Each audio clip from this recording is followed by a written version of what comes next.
We've decided to merge your role with someone younger, Elaine Voss said, her voice cutting through the sterile conference room like a scalpel. I sat there, hands folded, watching her deliver what she clearly thought was my death sentence. The fluorescent lights buzzed overhead, casting harsh shadows across her angular face as she leaned back in her chair with smug satisfaction. My name is Claudia Remsen, and I'm 52 years old. For the past 14 years, I've been the Senior Director of Biomedical Innovation at Meditech Fusion Labs here in Raleigh, North Carolina. I've spent more than half my career building this diagnostics division from the ground up, turning abstract research into life-saving medical breakthroughs. My designs have accelerated our research timelines by 43% and attracted partnerships with universities across 3 continents. But apparently, none of that mattered to Elaine. She had been appointed department head of biomedical strategy just 6 months earlier, arriving with a Harvard MBA and an insufferable certainty that everything needed to be optimized. At 44, she spoke in corporate buzzwords and treated innovation like a spreadsheet problem. From day one, she'd made it clear that she viewed my experience as outdated baggage rather than institutional knowledge. Jason will be absorbing your responsibilities, she continued, gesturing toward the young man sitting uncomfortably beside her. Jason Min was 28, fresh-faced, and undeniably talented. I'd actually recommended him for his current junior analyst position 2 years ago. He avoided my eyes now, staring down at his laptop screen as if it contained the secrets of the universe. He's closer to current trends, Elaine added with a dismissive wave. The industry is moving toward rapid execution and fresh thinking. We need someone who can keep pace with modern methodologies. I felt something cold settle in my chest, but I kept my expression neutral. 14 years of watching corporate politics had taught me that showing emotion in moments like this was exactly what people like Elaine wanted. She was waiting for me to protest, to plead, to give her the satisfaction of seeing me break. Instead, I nodded slowly. Merging roles is efficient, I said calmly. I trust the results will speak for themselves. Elaine's eyebrows lifted slightly, as if she'd expected more resistance. Good. We'll announce the restructuring next week. Jason will officially take over your projects on the 15th. As I walked out of that conference room, I caught a glimpse of something troubling in Jason's expression. Pure terror masked as professional composure. He understood exactly what had just happened, even if Elaine didn't. They weren't just eliminating my position. They were dismantling the foundation of everything I'd built. And somehow, I knew this decision would haunt them far sooner than they imagined. The irony wasn't lost on me as I cleared out my office that afternoon. 14 years of groundbreaking work reduced to 3 cardboard boxes and a dying succulent plant. I'd joined Meditech Fusion Labs when it was still a scrappy startup operating out of a converted warehouse on the outskirts of Raleigh. Marcus Ellington, our chief technology officer, had recruited me personally from a pharmaceutical giant in Research Triangle Park. We're not just developing diagnostics, he'd told me during that first interview. We're revolutionizing how medical research happens. I need someone who can think beyond traditional boundaries. Those words had resonated with me because I'd always been the type to push against limitations. Growing up as the daughter of a small-town doctor in eastern North Carolina, I'd watched my father struggle with outdated diagnostic equipment that delayed critical treatment decisions. That experience had shaped my entire career philosophy. Innovation should serve humanity, not corporate profit margins. Over the years, I'd transformed that philosophy into tangible results. The rapid screening protocols I'd developed had shortened diagnostic timelines from weeks to days. My research partnership program had brought in over $37 million in collaborative funding. Most importantly, my team's work had directly contributed to faster treatment options for patients dealing with autoimmune disorders and rare genetic conditions. But Elaine Voss saw none of that value. From the moment she'd arrived, she'd questioned every established process, dismissed years of institutional knowledge, and pushed for what she called disruptive innovation. In reality, her approach was chaos, disguised as progress. She'd already alienated two of our most reliable research partners with her abrasive negotiation style and unrealistic timeline demands. Jason had tried to defend me during team meetings, pointing out that my protocols were still producing better results than anything our competitors had developed. But Elaine had made it clear that loyalty to outdated leadership wouldn't be tolerated in her new organizational structure. The kid was trapped between professional ethics and career survival, and unfortunately, survival usually won. My relationship with my colleagues had always been built on mutual respect rather than fear-based authority. I'd mentored dozens of young researchers over the years, helping them navigate the complex world of biomedical innovation. Many of them had gone on to leadership positions at other companies, creating a network of professional relationships that Elaine clearly didn't understand or value. As I packed the last of my research journals, I thought about the 3 major projects currently in development. The automated genetic sequencing system was 6 months from completion. The infectious disease rapid response platform was entering clinical trials. The personalized medicine diagnostics program was attracting interest from international pharmaceutical companies. All of these initiatives required deep institutional knowledge and carefully maintained relationships with external partners. Elaine believed that Jason's technical skills and enthusiasm could replace my years of experience and established connections. She was about to learn exactly how wrong that assumption was, and the education would be far more expensive than she could possibly imagine. The first warning sign came during the transition meeting 2 days later. Jason sat across from me in my soon-to-be former office, his notebook open and pen ready, but his hands were trembling slightly. We'd worked together for 2 years, and I'd never seen him this nervous. "Claudia, I have to be honest," he said, his voice barely above a whisper. "I don't think I'm ready for this level of responsibility. The genetic sequencing project alone involves partnerships with 7 different institutions. I've never managed anything close to that scope." I leaned back in my chair, studying his anxious expression. "Jason, you're a brilliant analyst. Your technical understanding of the underlying science is actually better than mine in some areas. But this isn't just about technical knowledge anymore." "What do you mean?" "When Dr. Harrison from Duke calls about protocol modifications, he's not just asking for scientific input.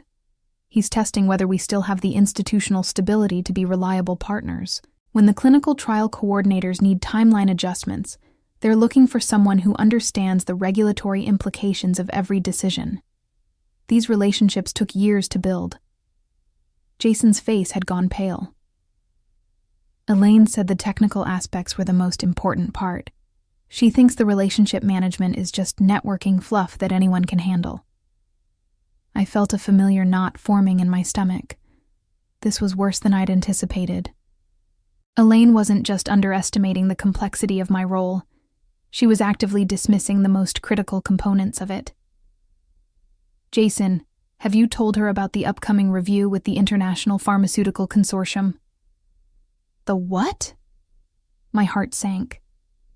The consortium review was scheduled for 3 weeks from now, a make-or-break evaluation that would determine whether Meditech received a $48 million partnership contract. I'd been preparing for this review for 18 months, building relationships with key decision-makers and carefully positioning our research to align with their strategic goals.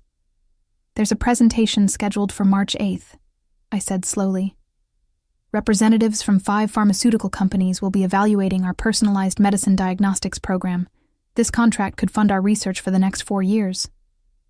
Jason's pen had stopped moving entirely. "Elaine never mentioned anything about that. She just said I'd be taking over your current projects and maintaining operational continuity." The phrase operational continuity would have been laughable if the situation weren't so serious. Elaine had reduced 14 years of strategic relationship building to a buzzword. She'd convinced herself that innovation happened in isolation, that partnerships were just administrative details that could be managed by anyone with a decent spreadsheet. "Jason, I need you to understand something," I said carefully. "When this transition happens, you're going to be under enormous pressure. If you need help with anything, please don't hesitate to reach out to me." He nodded gratefully, but we both knew the reality. Once I was officially out, Elaine would make sure that any communication between us would be seen as undermining her authority. Jason would be completely on his own, managing responsibilities he didn't fully understand, representing a company whose leadership had just demonstrated a fundamental misunderstanding of how biomedical research actually worked. As I watched him gather his notes and head back to his cubicle, I couldn't shake the feeling that I was watching the first domino in a chain reaction that would devastate everything I'd spent my career building. The official announcement came the following Monday morning. Elaine had scheduled an all-hands meeting in the main conference room, standing at the front with a PowerPoint presentation titled Organizational Excellence Through Strategic Restructuring. I sat in the back row, watching my colleagues' faces as she explained how my elimination would enhance operational efficiency and accelerate innovation pathways. As we move forward, Elaine said, clicking to a slide showing a simplified organizational chart, we're consolidating senior-level oversight to eliminate redundancies and empower our next generation of leaders. Jason Min will be assuming expanded responsibilities as our new Director of Biomedical Development. I noticed several of my former team members exchange worried glances. Dr. Patricia Reeves, our lead geneticist, raised her hand tentatively. What about the consortium review next month? Claudia has been the primary point of contact for that project. Elaine's smile tightened almost imperceptibly. All existing relationships will transition seamlessly to our new leadership structure. Jason has been thoroughly briefed on all ongoing initiatives. That was a lie, and everyone in the room knew it. Jason himself looked like he wanted to sink through the floor. I'd seen that expression before. The deer-in-headlights look of someone who'd just realized they were in far deeper water than they'd understood. After the meeting, Marcus Ellington approached me in the hallway. At 60, he was one of the few people at Meditech who'd been there longer than I had. His weathered face showed genuine concern as he pulled me aside. Claudia, I want you to know this decision didn't come through me, he said quietly. I found out about it the same time as everyone else. I figured as much, I replied. This has Elaine's fingerprints all over it. Marcus ran a hand through his graying hair. The board is backing her restructuring initiative. They think she's going to modernize our operations and improve our profit margins. I've tried to explain the value of institutional knowledge, but they're focused on quarterly projections. What about the consortium contract? His expression darkened. That's what worries me most. Do you really think Jason can handle that presentation? I considered the question carefully. Jason is brilliant, Marcus. Given 6 months of preparation and proper mentoring, he could probably handle it. But 3 weeks?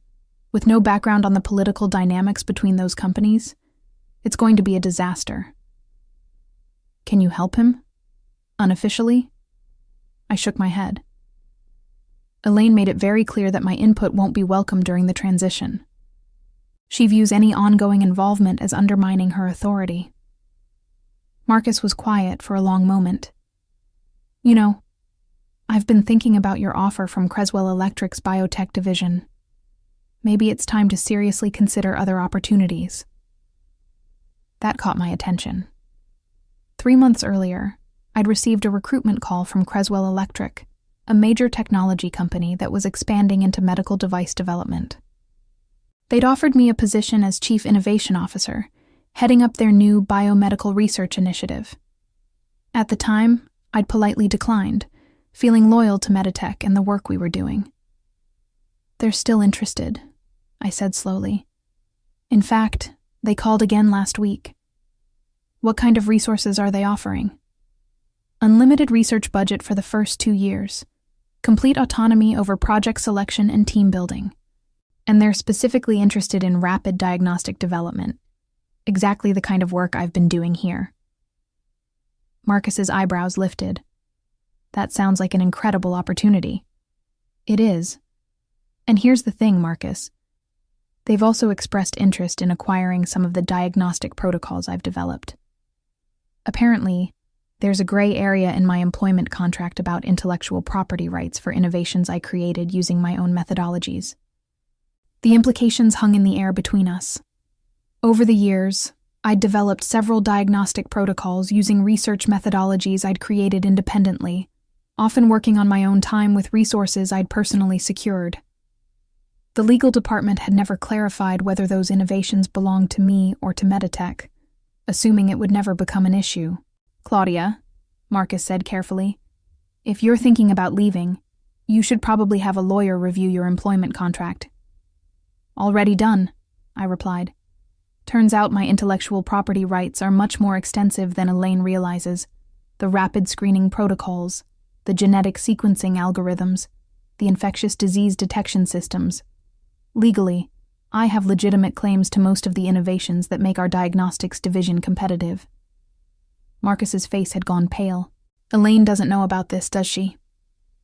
She never bothered to ask. She was so focused on eliminating my position that she never considered what I might take with me when I left. By Wednesday morning, the cracks were already beginning to show. I was officially working my final week, but I could see the panic building in Jason's eyes as he tried to manage responsibilities he'd never fully understood. The first crisis came during a routine conference call with our partners at Johns Hopkins University. Dr. Elena Vasquez, the lead researcher on our joint autoimmune diagnostics project, had called to discuss timeline modifications for their clinical trials. It should have been a straightforward conversation. I'd been working with Elena for 3 years, and we'd developed a collaborative rhythm that made these discussions efficient and productive. But Jason was fielding the call now, and I could hear the strain in his voice from my office down the hall. He was asking for clarification on basic protocol elements that Elena had assumed were already understood. More concerning, he was making commitments about resource allocation and timeline adjustments without understanding the broader implications for our other partnerships. 20 minutes into the call, Jason appeared in my doorway, his face flushed with embarrassment. "Claudia, Dr. Vasquez is asking about the integration protocols for the European Consortium data. I don't know what she's talking about."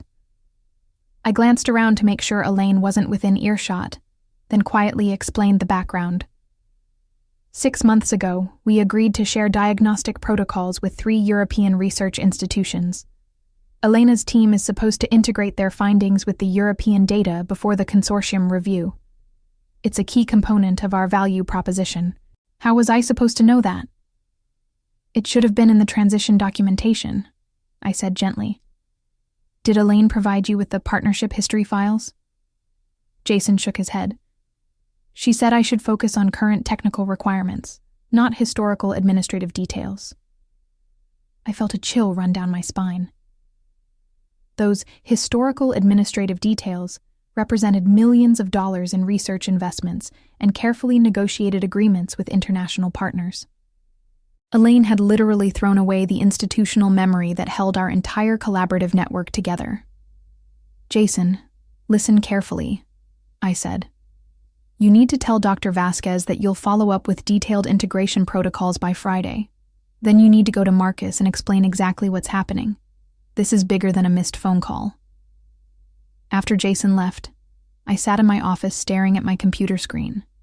3 years of work with Elena's team, 2 years of negotiations with the European institutions, 18 months of preparation for the consortium review. All of it potentially destroyed because Elaine had convinced herself that relationships were just paperwork. My phone buzzed with a text message from an unknown number. "Claudia, this is Kevin Walsh from Creswell Electric. We'd like to accelerate our timeline for discussion. Are you available for a conversation this afternoon?" I stared at the message for several minutes. Kevin Walsh was the Director of Strategic Acquisitions at Creswell Electric, the person who would be overseeing their expansion into biomedical technology. If he was reaching out directly, it meant they were serious about moving quickly. I typed back, "Available at 3 p.m. Call my direct line." The conversation that afternoon was everything I'd hoped it would be. Kevin confirmed that Creswell Electric was prepared to offer me a position with complete creative control over their biomedical research division. More importantly, they were interested in licensing the diagnostic protocols I'd developed, pending legal resolution of the intellectual property questions. "We've done our research, Claudia," Kevin said. "Your innovations have consistently outperformed anything else in the market. We're prepared to make this transition as attractive as possible. What kind of timeline are you thinking?" We could have a formal offer ready by next week. If you're interested, we'd like to bring you on board as soon as possible. Frankly, we've been monitoring some of the changes at Meditech, and we think this might be an ideal opportunity for both of us. As I hung up the phone, I realized that Elaine's strategic restructuring had just handed me the perfect opportunity to rebuild my career on my own terms, while potentially devastating the company she was supposed to be improving. The disaster I'd been anticipating arrived sooner than even I had expected. On Thursday afternoon, I was finishing up my final transition documents when Jason burst into my office, his face white with panic. "Claudia, we have a problem," he said, closing the door behind him. "I think I made a major mistake with the infectious disease protocols." My stomach dropped. What kind of mistake? Dr. Martinez from the Clinical Trial Coordination called this morning about the rapid response platform. He was asking about modification protocols for the detection algorithms. I thought he was talking about standard calibration procedures, so I authorized a 30% sensitivity adjustment. I felt the blood drain from my face. "Jason, please tell me you didn't authorize that without checking the baseline parameters." His silence confirmed my worst fear. The infectious disease rapid response platform was our most sensitive project, a system designed to detect emerging pathogens in clinical samples within hours instead of days. The detection algorithms were calibrated to incredibly precise specifications, with sensitivity levels that had been fine-tuned over 18 months of testing. A 30% sensitivity adjustment wouldn't just affect accuracy, it would fundamentally alter the entire diagnostic framework. Worse, if clinical trials proceeded with the modified parameters, the results would be completely invalid, potentially setting back the project by years. "How many clinical sites received the modified protocols?" I asked, already reaching for my phone. 17. The modifications went out this morning. I immediately called Dr. Martinez, but the damage was already evident in his voice. "Claudia, thank God you're calling. We've been getting completely inconsistent results since implementing the modifications. 3 sites are reporting detection failures, and 2 are showing false positives. What's going on?" "There's been a miscommunication about the protocol specifications," I said carefully. "We need to halt all testing immediately and revert to the original parameters." "Claudia, if we halt testing now, we'll miss our clinical trial deadlines. The regulatory review is scheduled for next month." The regulatory review. In my focus on the consortium presentation, I'd almost forgotten about the Food and Drug Administration review that was supposed to approve our rapid response platform for emergency use authorization. This review represented 2 years of preparation and potentially millions of dollars in revenue. "Dr. Martinez, I understand the timeline pressure, but proceeding with invalid parameters will destroy the entire approval process. We need to prioritize accuracy over speed." After hanging up, I turned to Jason, who looked like he was about to be sick. "Jason, this isn't your fault. You were put in an impossible situation without proper preparation. But we need to act quickly to minimize the damage." What do I tell Elaine?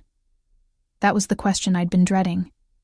Elaine would have to be informed about the mistake, but her likely response would be to minimize the problem and push forward with the flawed testing. Exactly the wrong approach for a situation that required careful damage control. "Tell her exactly what happened," I said. "Emphasize that halting the trials temporarily is the only way to preserve the regulatory approval process." Jason nodded miserably and headed toward Elaine's office. I watched him go, knowing that this conversation would probably determine whether Meditech could salvage any value from the infectious disease project. 15 minutes later, my phone rang. It was Marcus Ellington, and his voice was tight with stress. "Claudia, I just heard about the clinical trial situation. How bad is this?" "Bad, Marcus, but not irreparable if we act quickly and honestly with the regulatory authorities. Elaine wants to continue with the modified protocols and claim the inconsistencies are within acceptable variance ranges." I closed my eyes. It was exactly the wrong response, but completely predictable. "Marcus, that approach will guarantee regulatory rejection and potential sanctions. The FDA doesn't tolerate data manipulation, even when it's motivated by timeline pressure. I know. That's why I'm calling you. We need your help to fix this situation. Marcus, I'm no longer an employee here. Any official involvement would require Elaine's approval. Then what do you suggest? I took a deep breath, realizing that this moment would define everything that happened next. I suggest you document everything that happened, preserve all the original data, and prepare for the possibility that this project might be delayed significantly. And Marcus, you might want to start thinking about whether your current leadership structure is equipped to handle this kind of crisis. The call from Kevin Walsh came at exactly 9 a.m. on Friday morning, just as I was clearing the last items from my desk. Claudia, we've accelerated our approval process. Creswell Electric is prepared to make you a formal offer, effective immediately. I stepped out into the parking lot for privacy. What kind of timeline are we talking about? We'd like you to start Monday. Full authority over biomedical research and development, unlimited budget for your first 18 months, and a signing bonus that I think you'll find quite attractive. The offer was everything I'd hoped for and more. Chief Innovation Officer, complete creative control, and resources that dwarfed anything I'd ever had access to at Meditech. But the timing felt almost too perfect. Kevin, I have to ask, is this acceleration related to what's happening at Meditech? His laugh was knowing. Let's just say that certain clinical trial delays and regulatory complications have created an interesting opportunity in the rapid diagnostics market. We'd like to move quickly to establish our position. Within 30 minutes, I was sitting in my car, reviewing a contract that would completely transform my career. The intellectual property clauses were particularly generous. Creswell Electric was prepared to license my diagnostic innovations at rates that would make me financially independent, while giving me the resources to develop them further. But the most interesting clause was buried in the partnership section. Creswell Electric was prepared to offer consulting contracts to qualified biomedical researchers who might be interested in transitioning from academic or corporate research environments. In other words, they were ready to poach the best talent from companies that had made poor strategic decisions. I thought about Patricia Reeves, our lead geneticist, who'd looked so worried during Elaine's reorganization announcement. About Dr. Martinez, who was probably dealing with angry clinical coordinators and regulatory officials. About Jason, who was almost certainly drowning in responsibilities he'd never been prepared for.